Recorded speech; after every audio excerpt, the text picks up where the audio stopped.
좀 이렇게 시간이 안 가는지 정말 버스 안에서 going 이불 속에서 going 은 언제나 너에게 going. Baik, di sini saya akan menjelaskan mengenai hubungan antara klien dan juga seorang terapis. Nah, pengertian dari terapis sendiri merupakan ahli psikologi yang mana terdapat hubungan untuk membantu seorang klien dalam pengubahan perilakunya dengan menggunakan teknik intervensi psikologis. Sedangkan klien merupakan individu yang mana dia sedang menghadapi masalah dan butuh seorang untuk dapat menceritakan permasalahannya, seperti halnya seorang terapis dan ahli psikologis ini. Hubungan ini berarti menyediakan kondisi agar seorang klien dapat memenuhi kebutuhan hidupnya menjadi hidup yang lebih bermakna dengan memiliki rasa aman, cinta, respect, dan juga seorang klien ini dapat mengatasi permasalahan dalam hidupnya dan dapat mengaktualisasikan dirinya. Untuk memberikan layanan psikologis yang etis, seorang terapis hendaknya memiliki sikap terbuka, yang mana dalam awal konsultasi, hendaknya seorang terapis ini mengkomunikasikan kepada kliennya bagaimana saja sifat dan juga batasan-batasan terapeutik dalam hubungan klien dan juga terapis ini. Selanjutnya, 2 pasal dari kode etik psikologi. Yang pertama, konselor atau psikoterapis adalah seorang yang memiliki kompetensi, mengutamakan dasar-dasar profesional, memberikan layanan konseling atau terapi kepada semua pihak yang membutuhkan, dan mampu bertanggung jawab untuk menghindari dampak buruk akibat proses konseling atau terapi yang dilaksanakannya terhadap klien.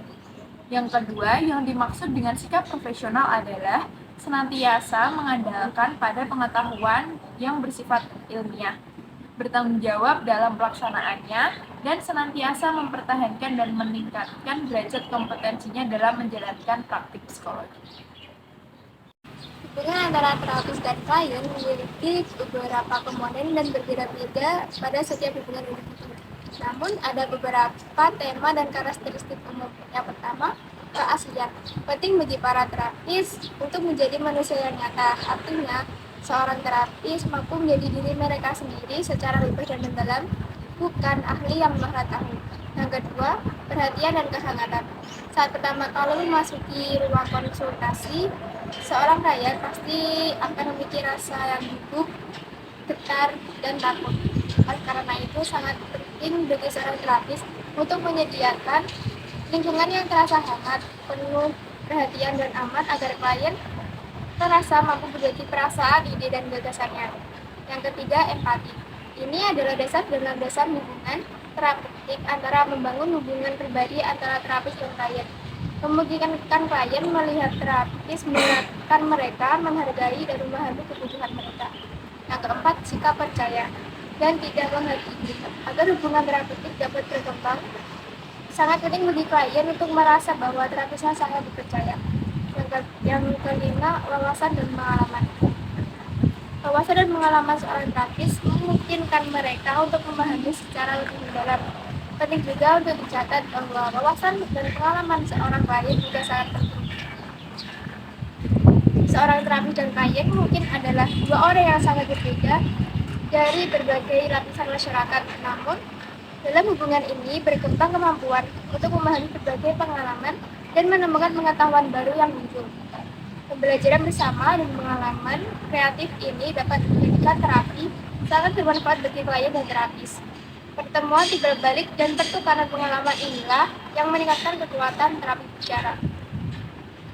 Klien memiliki hak-hak dalam penanganan. Yang pertama, berhak menerima semua penjelasan tentang pelayanan. Yang kedua, berhak berpartisipasi secara sukarela dan harus memahami serta menyetujui rencana pelayanan. Yang ketiga, memiliki hak untuk menolak atau menghentikan penanganan. Yang keempat, memiliki hak memperoleh penanganan sesuai dengan kebutuhan. Yang kelima, berhak mendapatkan secara etis dan bebas dari pelecehan, diskriminasi, perlakuan buruk, dan atau eksploitasi. Yang keenam, klien memiliki hak untuk diperlakukan oleh terapis yang peka terhadap latar belakangnya. Yang ketujuh, memiliki hak untuk meminta suatu perubahan pada terapis. Yang kedelapan, Klien berhak memperoleh opini kedua dari profesional lain kapan saja. Dan yang terakhir, berhak mendapatkan penanganan secara rahasia dari terapis.